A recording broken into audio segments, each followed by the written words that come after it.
네, 여러분 안녕하십니까. 강배옥 박사의 주린이를 위한 경제계사 읽기. 오늘 10월 23일 방송입니다. 자, 지난주 한 주 내내 또 방송을 올리지 못했어요. 은행 연수원에 가서 계속해서 강의를 한다고 낮 시간 강의하고 밤에는 학교 가서 강의하고 그러다 보니까 도저히 방송 올릴 시간이 없었습니다. 하지만 그 사이에 우리가 얘기했던 그 테두리 안에서 시장이 움직이고 있어서 딱히 또 방송을 했어도 할 얘기는 없었던 것으로 생각이 됩니다. 오늘 이제 또 생활을 정상화하면서 마이크를 잡았는데요. 아, 이제 오늘부터는 이제 희망을 좀 가져야 되지 않겠나 이런 생각을 하게 됩니다. 시장 바닥이 다가온다. 우리가 이제 2300, 2300포인트 정도를 우리가 이제 바닥으로 보고 있었는데 좀 그 바닥이 다가오고 있는 것이 보이죠.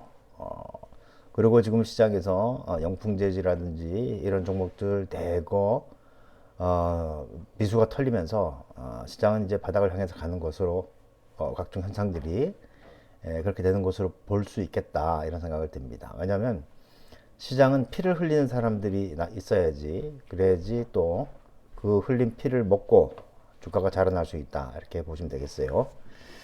자, 그러면 시장 끝났으니까 끝난 상황들 좀 보면서 이야기하도록 하죠. 자, 코스피 지수는 17포인트 밀려서 2357포인트까지 내려왔습니다. 그리고 코스닥도 5.56포인트 밀려 내려가는 그런 상황이고요. 외국인이 중간중간 매수도 했지만 계속해서 보면은 매도하는 그런 이 추세에 있고 환율이 1353원 70전이에요. 이 정도 가지고는 외국인 투자자들의 매매를 돌릴 동력은 아직 없다 이렇게 보여집니다. 왜냐하면 이제 더 이상 올라가지 않는다 이런 확신이 있어야 되는데 그런 데 대한 확신들은 지금 없는 그런 상황으로 봐야 되겠죠. 자, 그러면 수급 동향부터 좀 보도록 하죠. 수급을 보면 이렇게 보면 이제 외국인들이 연달아 3일을 했어야 되는데 그게 이어지지 않는 거죠. 하지만 지금 그래도 매수를 하면서 그 한 달 동안의 매매 규모가 2조 원대에서 1조 원대로 내려온 것을 보면 일단은 외국인 매도는 감속이 되고 있다 이렇게 볼 수 있을 것 같고, 업종별 움직임을 좀 보더라도 여전히 이제 IT 쪽을 매도하고 있기 때문에 시장이 확실히 돌지는 않는다. 감속은 될지 모르겠을 때 그렇게 우리가 볼 수 있을 것 같아요.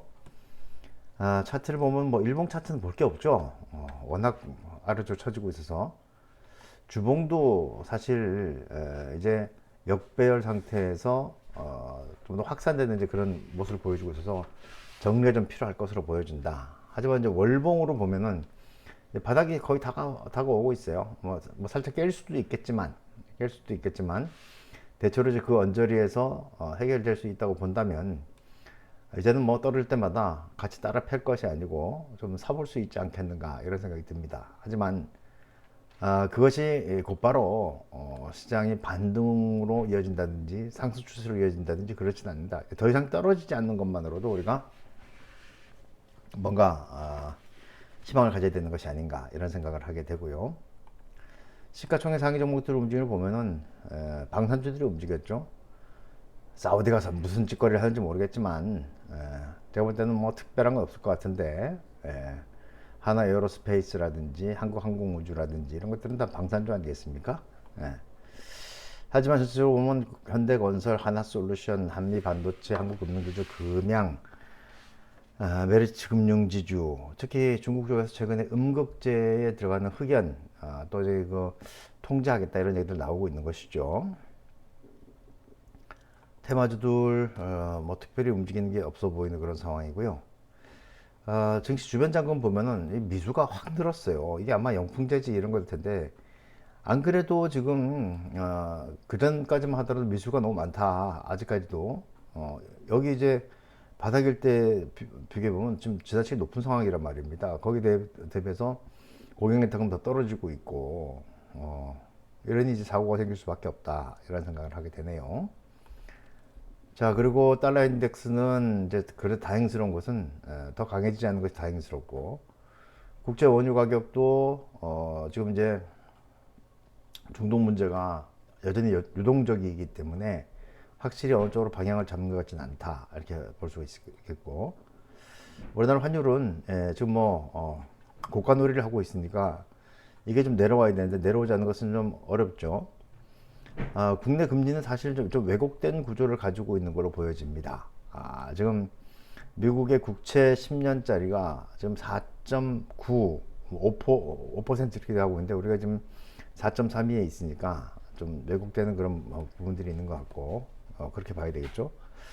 특히 이제 주초에는 특별한 저기 그 경계 지표는 없어요. 내일 서비스업, 제조업, PMI들이 나오니까 이거 좀 볼 필요가 있겠고, 그 다음에 이제 26일이죠. 26일에 이제 PC도 나오고, GDP도 나오고, 그렇습니다. 자, 이런 것들이 이제 어떻게 시장에 영향을 주느냐 하는 것이 문제일 텐데, 그건 호흡이 짧지는 않을 것 같아요. 길게 보면 될 것 같습니다.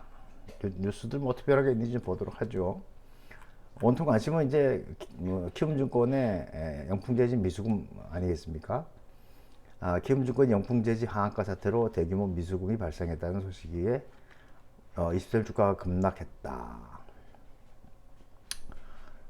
키움증권 20일 영풍재지 하한가 사태로 인해서 고객 위탁 계좌에서 4,900억 원의 미수금이 발생했다고 공시했다. 이거 뭐 엄청 많이 발생한 거죠. 올해 들어 700%가 넘는 주가 상승률을 보인 영풍재지는 지난 18일 하한가를 기록한 뒤 19일부터 금융당국에게서 거래 정지됐다. 이게 아마 저기 그 CFD하고 관련되는 종목이 될 수도 있겠네요. 그렇습니다. 자, 그러면서 이제 키움증권이 에코프로 등 15개 종목의 미수 거래를 차단했다, 이런 얘기들이 나오고 있는 거죠.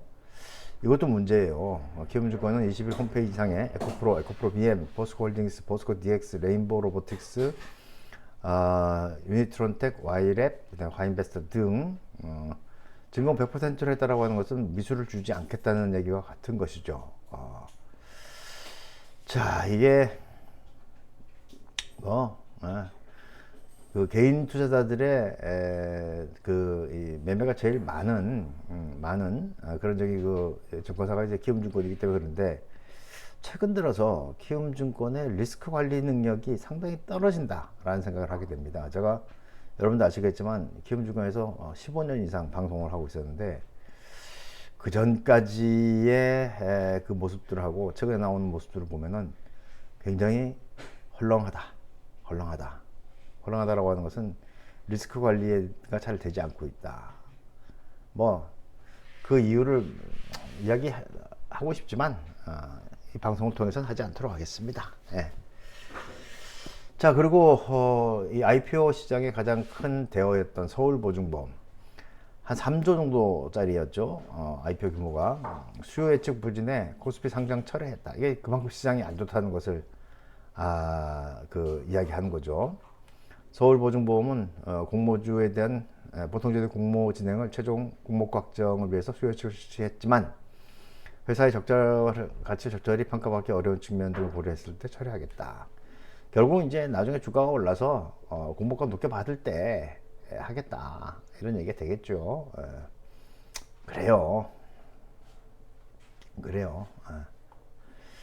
자, 그리고 이제 뭐 아주 저기 별짓거리를 다 합니다. 13개월 만에 수출 반등 청신호, 변수는 중동, 중국 지랄들 하고 있습니다. 이달 들어 20일까지 우리나라 수출이 전년 동기 대비 증가한 것이죠. 전년 동기에 작살났었어요. 그러니까 베이스 이펙트가 있는데 그런 것들을 이야기를 해줘야지, 그렇죠? 13개월 만에 수출 반등에 대한 기대가 커졌다. 반도체 가격 오름세가 지속된 가운데 석유 제품 수출이 늘어난 데 따른 것이다. 격화하는 중동 분쟁은 수출 회복에 리스크인이 될 수 있다는 지적이다. 관세청이 발표한 수출 동향에 따르면 초일부터 20일 수출이 전년 동기 대비 4.6% 증가한 것이다. 이게 이제 그 전에 비교해 보면은 이건 뭐 진짜 베이스 팩트가 있어도 4.6%밖에 안 된다라고 하는 것은 정말 답답한 일입니다. 답답한 일. 지금 뭐가 되겠나 생각이 들고요. 뭐 제가 계속 말씀드리지만 우리 수출은 중국발 리스크 이 수출 감소 이런 것들이 해결되지 않으면 어렵다 이렇게 볼 수밖에 없는 거죠. 결국은 이제 뭐부터 해결해 나가야 되느냐 하는 게 가장 큰 문제입니다. 문제예요. 우리 지금 저기 그 한국은행에서도 지난주에 금융통화위원회를 열어가지고 금리 동결을 했잖아요. 물가는 계속 올라가는데. 예. 그래놓고 이제 오늘 이 국회 국정감사에서 이창용 총재 올해 성장이 1%될 가능성이 제로다. 더 올라간다는 얘기인데 뭘 믿고 그러냐. 얘네들 지금까지도 상저하고 얘기를 하고 상저하고 누굴 바보로 하는지 참 답답한 일입니다. 답답한 일. 자, 어찌됐든 시장은 안팎으로 볼만한 것은 없다. 하지만 모든 것은 시장 내에 자율적인 리듬이 있기 때문에 제가 볼 때는 이제 일단 주가부터 바닥을 잡아 나갈 것이다. 그러면서 서서히 뭔가 이제 변화되는 모습을 보여줄 텐데 내년에 대한 기대 이런 것들이 있겠지만 아무튼 선택과 집중을 잘 해야 되는 것이 시장이 이어지는 것이 아닌가 싶은 생각을 하게 됩니다. 예, 아무튼 주가가 자꾸 떨어지니까 다들 힘들어요. 하지만 끝까지 살아남아야지 내가 다시 좋은 꼴을 볼 수 있습니다. 이럴 때는 미수, 신용 절대 하지 마시고 답답한 마음이 있겠지만은 조금 더 느긋한 마음으로 시장을 봐주시기 바라겠습니다. 예, 마치도록 하죠. 고맙습니다.